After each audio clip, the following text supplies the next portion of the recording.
This sutta is 5.18.180. Once the Exalted One, with a great following of monks, walked a tour among the Kosalans. And as the Exalted One went along the highway, he saw a place where grew a big grove of sal trees.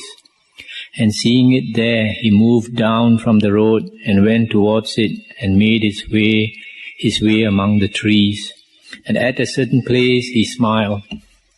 Now the Venerable Ananda thought, what cause now, what reason moved the Exalted One to show a smile? Not for nothing do Tathagata smile. And the Venerable Ananda asked him concerning the matter. Then said the Exalted One, at this place, Ananda, in olden times, there was a rich and flourishing city thronged with many people. And by the city, Ananda, there dwelt the Exalted One, Kassapa, Arahant, fully enlightened. And Gavesin was a lay disciple of the Exalted One, Kassapa, but he kept not the moral precepts. Now because of Gavesin, there were about 500 who testified and were stirred to discipleship, but they kept not the moral precepts. Thought he, I have greatly served these 500 lay disciples, being the first to move and bestir myself. Yet I keep not the moral precepts, nor do these 500 others. This is a leveling of levels, leaving no whit of a more. Come now, I'm for something more. I'll stop here for a while. This Gavesin, he had 500 friends, and he was the first to become a disciple of the Buddha Kassapa, which was the Buddha previous to our Sakyamuni Buddha. And when he became a disciple of the Kassapa Buddha, his 500 friends also became disciples of Kassapa Buddha, but all of them did not keep the precepts. So he said this is a leveling of levels, leaving no whit of a more. That means this is the lowest, lowest, and the stage they are at. So he said, I'm for something more. He should aim for something higher. Now the sutta continues. So Gavesin went up to the 500 and said, know, good sirs, that from today I keep the moral precepts. Then Ananda, those 500 thought to themselves, verily, Master Gavesin has greatly served us, being first to move and bestir himself. And this same Master Gavesin will now keep the moral precepts. Why then not we too?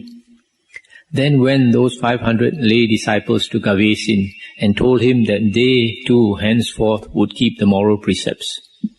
Again thought Gavesin, this also is a leveling of levels, leaving no whit of a more. I'm for something more.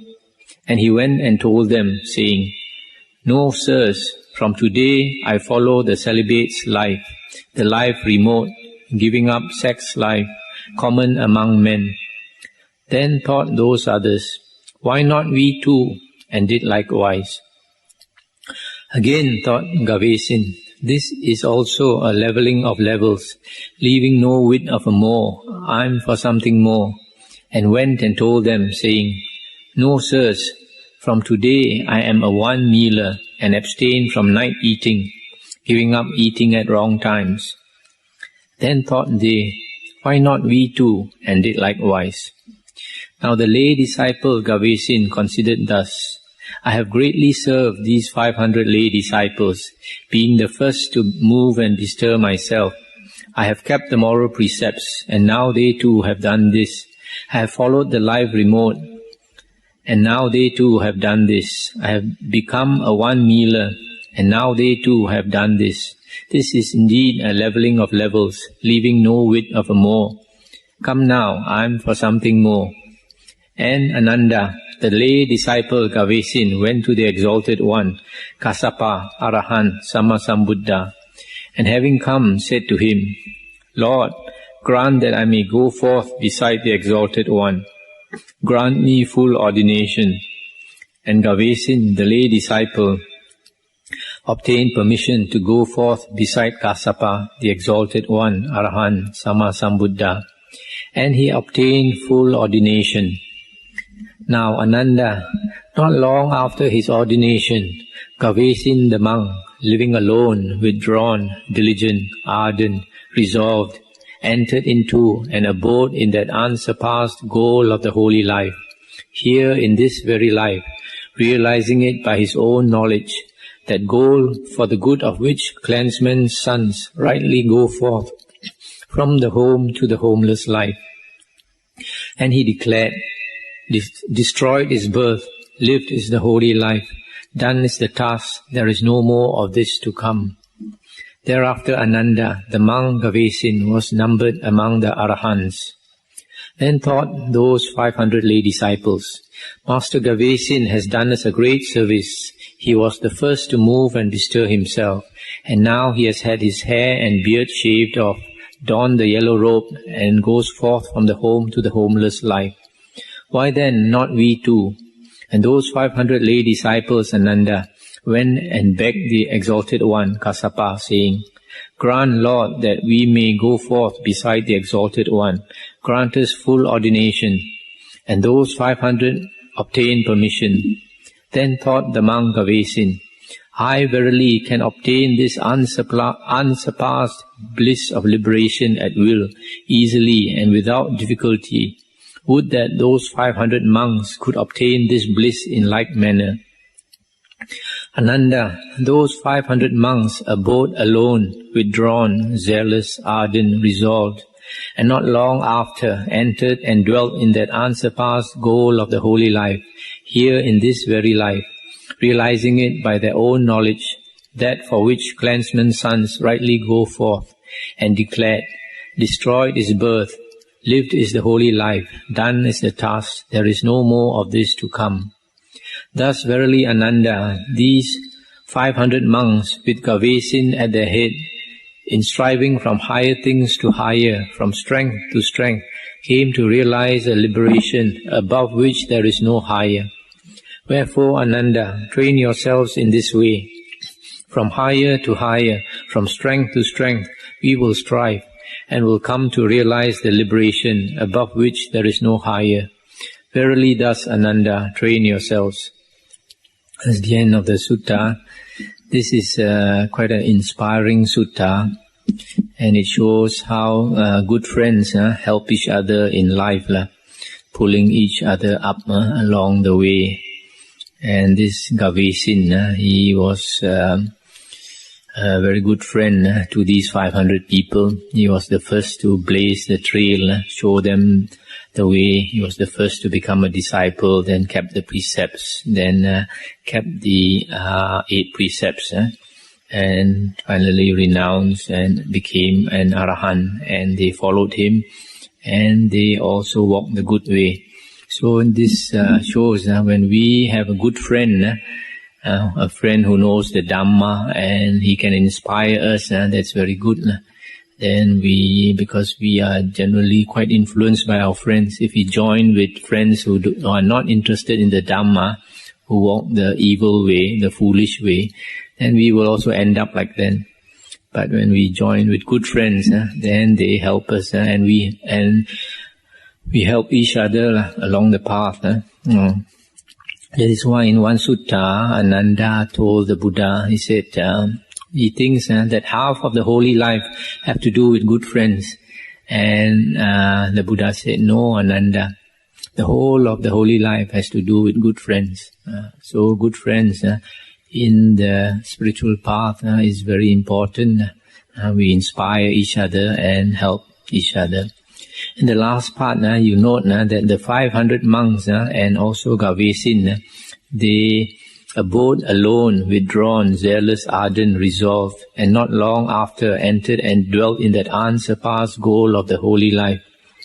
So you see, generally these Arahants, to obtain the higher state, they lived alone. When you live alone, there's nobody to distract you, to talk to. Then you spend more time in meditation. undisturbed, and then the progress would be much faster. Sometimes, if we don't stay alone, we stay in company, like in a monastery, then it is good to practice aloofness. That means we don't talk too much.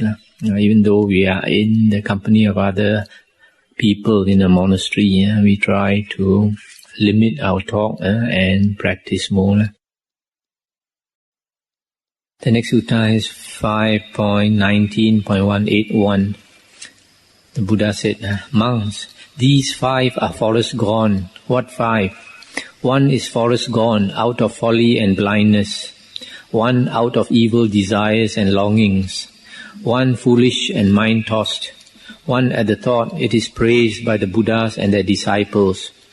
And 1 is forest gone just because his wants are little, just for contentment, just for austerity, just for seclusion, just because it is the very thing. Verily, monks, of these 5 who have gone to the forest, he who has gone just because his wants are little, for contentment, for austerity, for seclusion, just because it is the very thing, he of the 5 is topmost, best, foremost, highest, elect. Monks, just as from the cow comes milk, from milk cream, from cream butter, from butter ghee, from ghee the skim of ghee, there reckon topmost. Even so, monks, of these 5 forests gone, he who has gone just because his wants are little, for contentment, for austerity, for seclusion, and just because it is the very thing, he of the 5 is topmost, best, foremost, highest, elect. So this sutta is talking about people who go and live alone in the forest for various reasons. But the best one is the last one. And because he wants to cultivate himself, his wants are little, he is contented, he wants to practice austerities and seclusion, and that is the best reason. The next sutta is 5.20.191. The Buddha said, monks, these 5 ancient Brahmin things are now seen in dogs, but not in Brahmins. What 5? Monks, in former times, Brahmins approached only a Brahmani, never a non-Brahmani. Now they go to Brahmani and non-Brahmani alike. Monks, today dogs go to dogs only, never to other creatures. This, monks, is the first ancient Brahmin thing now seen in dogs, but not in Brahmins. Monks, in former times, Brahmins approach a Brahmani or Brahmini only in season and never at other times. Now they go to a Brahmani both in and out of season. Monks, today dogs go to dogs only in season, never at other times. This, monks, is the second ancient Brahmin thing now seen in dogs, not in Brahmins.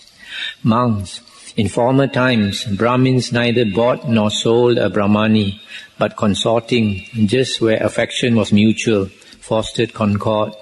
Now they do any of these things. Monks, today dogs neither buy nor sell dogs, but consort just where affection is mutual and foster concord. This, monks, is the third ancient Brahmin thing now seen in dogs, not in Brahmins. Monks, in former times, Brahmins hoarded neither treasure, grain, silver nor gold. Now they do these things. Monks, today dogs hoard neither treasure, grain, silver nor gold. This, monks, is the fourth ancient Brahmin thing now seen in dogs, not in Brahmins. Monks, in former times, Brahmins sought food for the evening meal in the evening, for the morning meal in the morning. Now, after cramming their bellies to the uttermost, they take away the remainder. Monks, today dogs seek food for the evening meal in the evening, for the morning meal in the morning. This, monks, is the fifth ancient Brahmin thing now seen in dogs, not in Brahmins. Verily, monks, these are the 5 ancient Brahmin things. That's the end of the sutta. This is quite an unusual sutta where the Buddha is castigating the Brahmins. He's comparing them to dogs. and saying that dogs are even better than these Brahmins. These Brahmins originally were supposed to be priests, ascetics, and they were supposed to, after their certain years of training, they're supposed to be like a renunciant, where they beg for their food and all that. And if they don't want to continue that life, then if they get married, they only get married to a Brahmani. That means one of the Brahmin caste, also a female of the Brahmin caste. And they only sleep only when the woman is in season, and just to get a child, not for enjoyment. But now this Buddha is saying, comparing them to dogs. The first one, that in ancient times, Brahmins only approach a Brahmani. Now they approach a Brahmani and a non-Brahmani, other castes also. Whereas dogs only go to dogs to procreate. And they still do. And the second one is that Brahmin only approach a Brahmani during her season, not at other times. But now they do it anytime they want. Whereas dogs still keep the ancient tradition of going to the beach only in season, not at other times. And then Brahmins formerly neither bought nor sold a Brahmani, but got married just where their affection was mutual.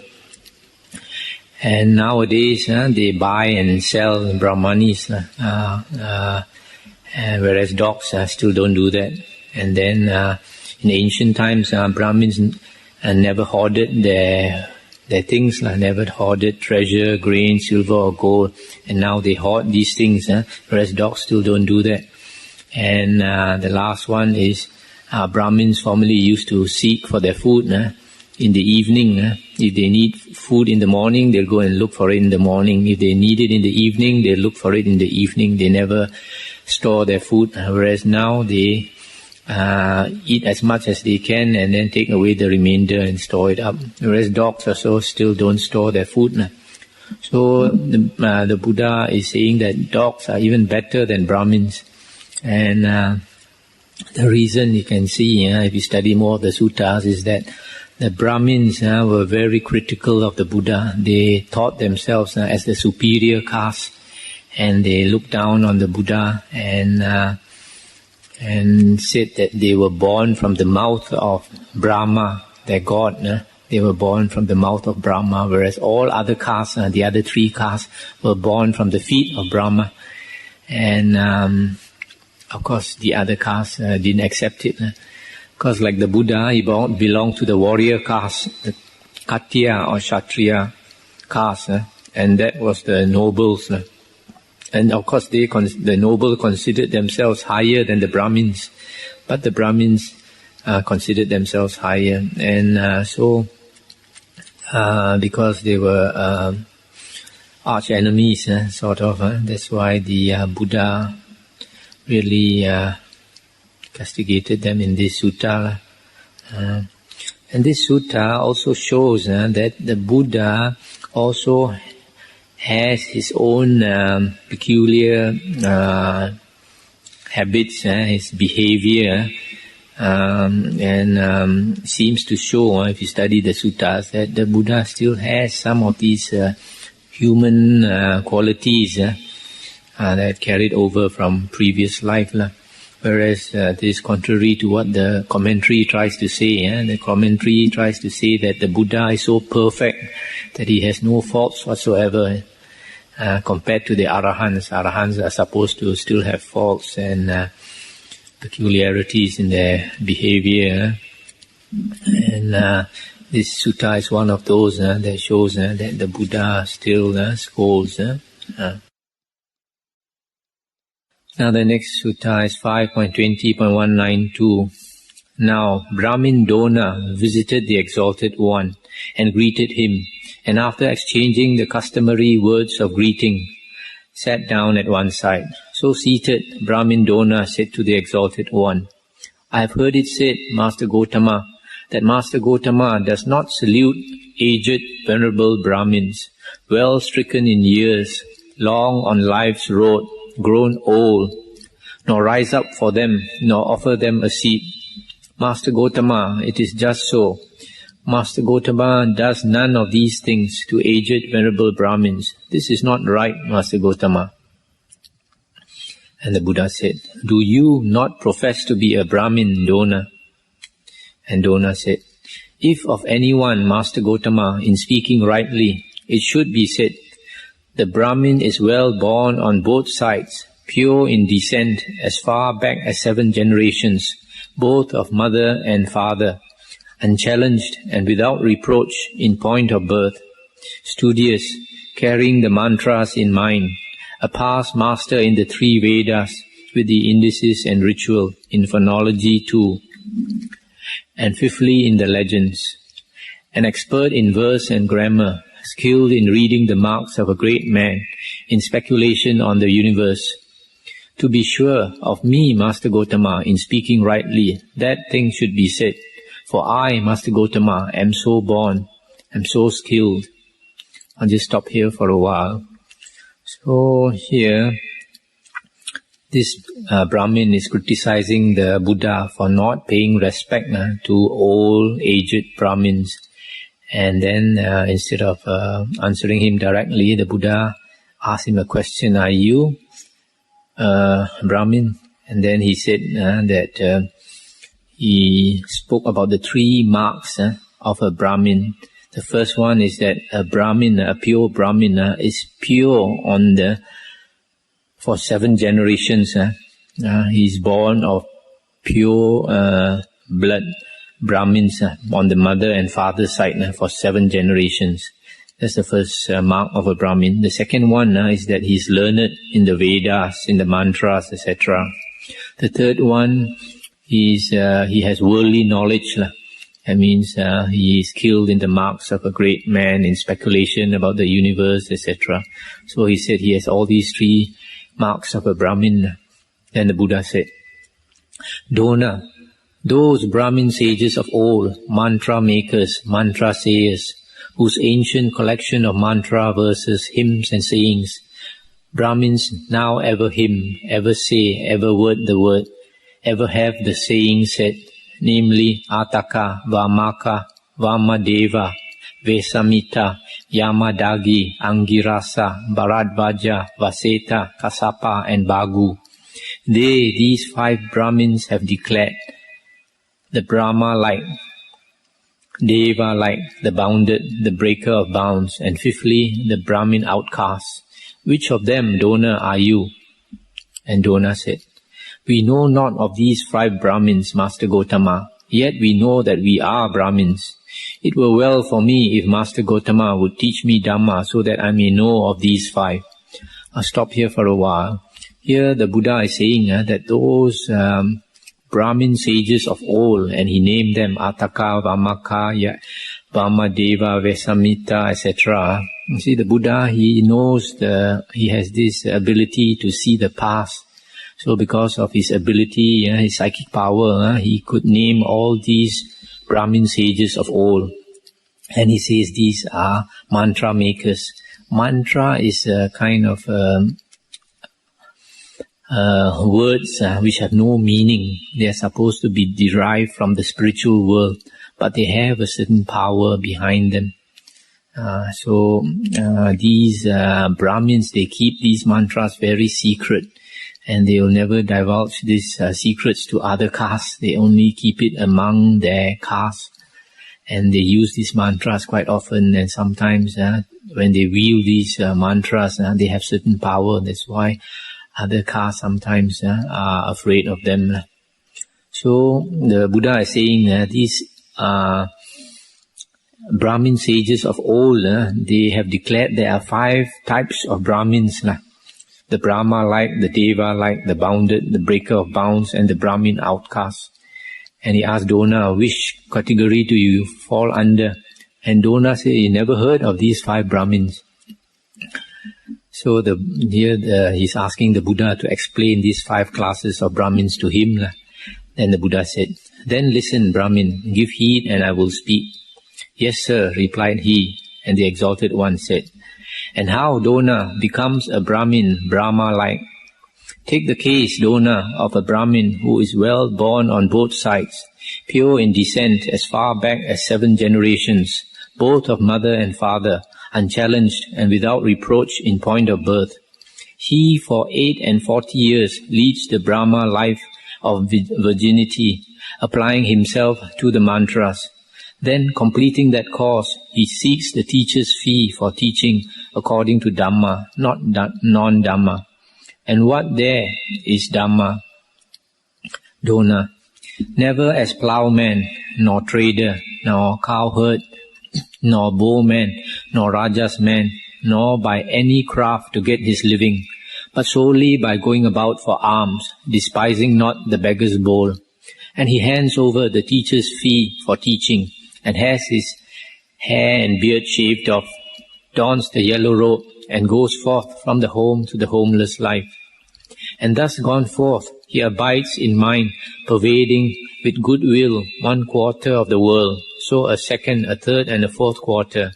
Then above, below, across, and everywhere, the whole wide world he pervades with thoughts of goodwill, far-reaching, expansive, measureless, without hatred or ill will.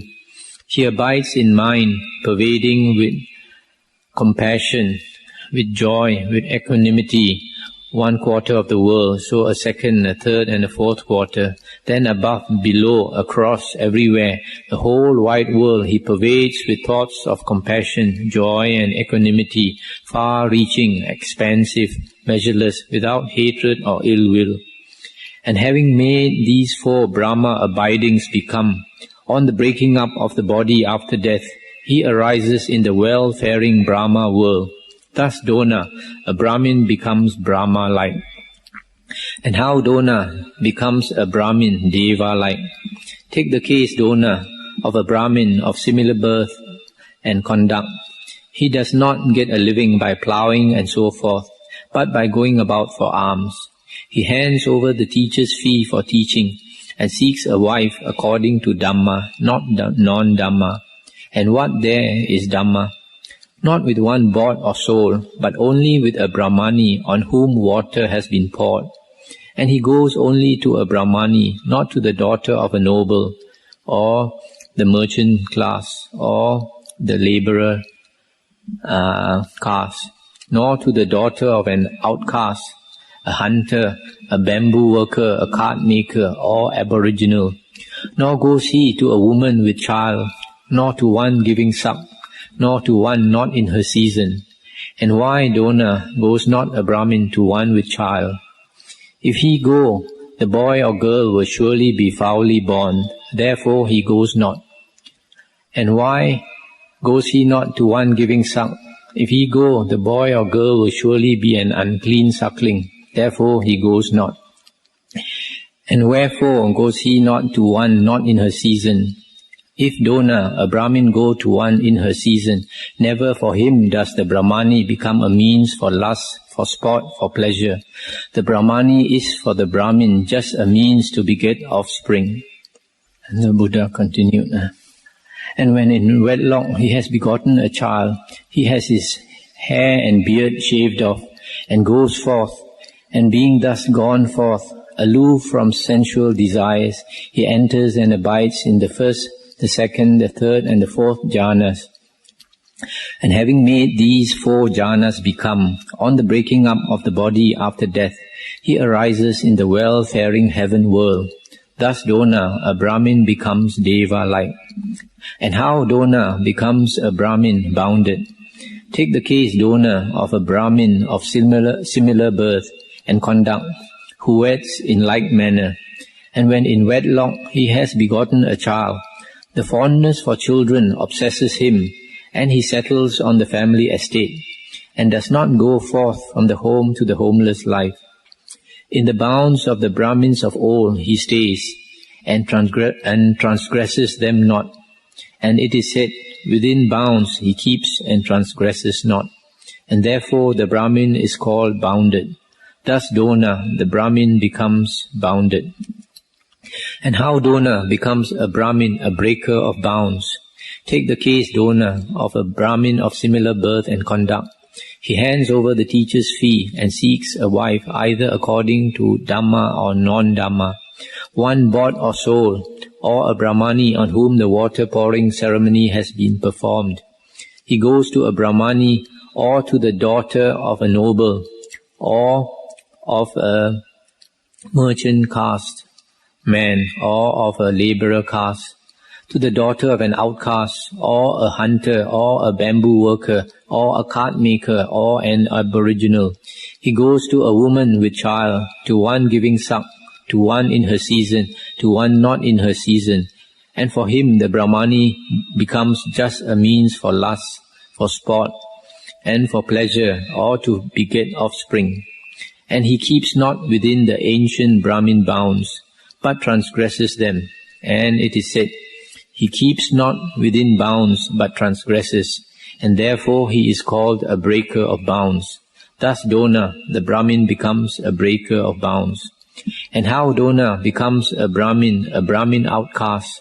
Take the case, Dona, of a Brahmin of similar birth. He for 48 years leads the Brahma life of virginity, applying himself to the mantras.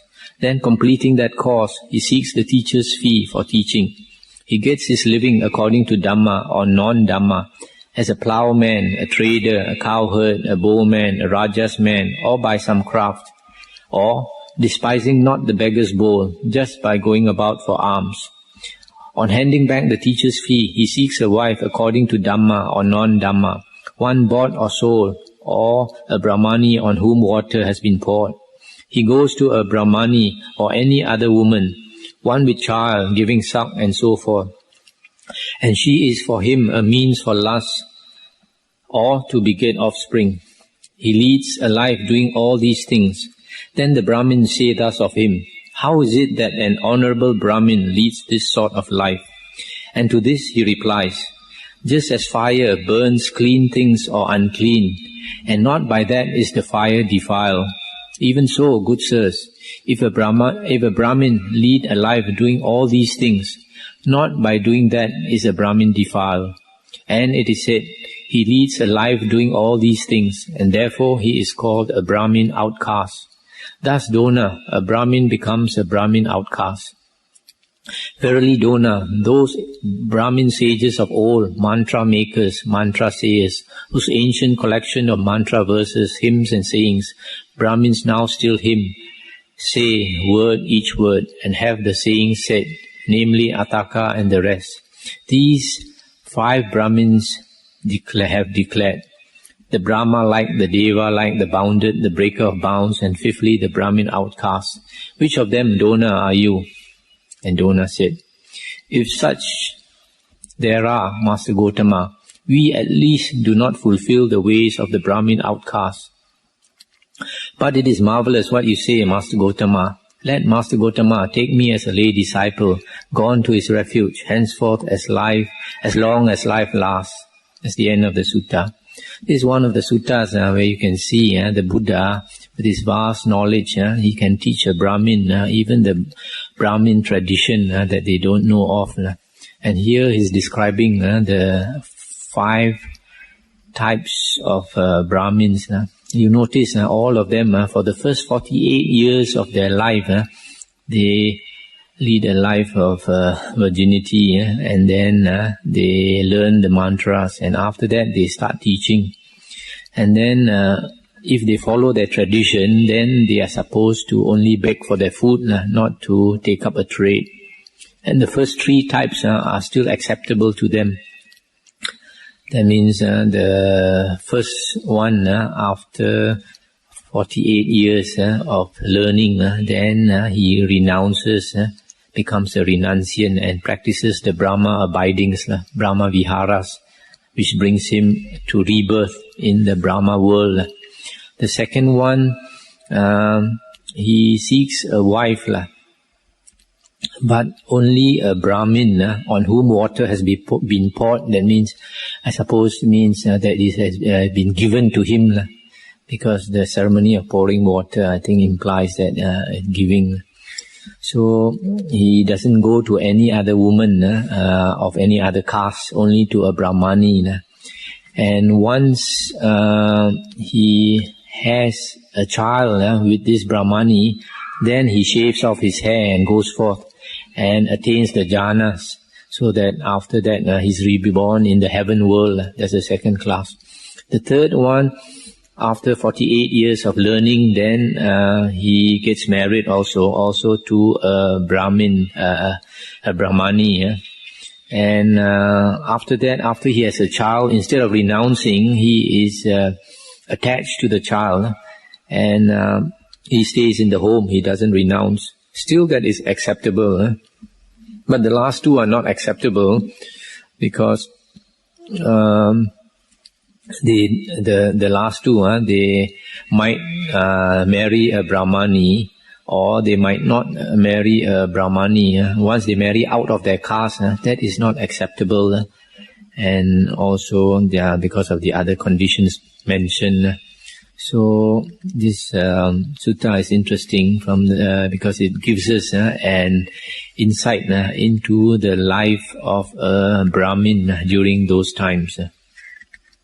Because nowadays you hardly see this happen. Nowadays you don't see Brahmins who are virgins for 48 years of their life learning all the mantras. They have kind of lost their tradition.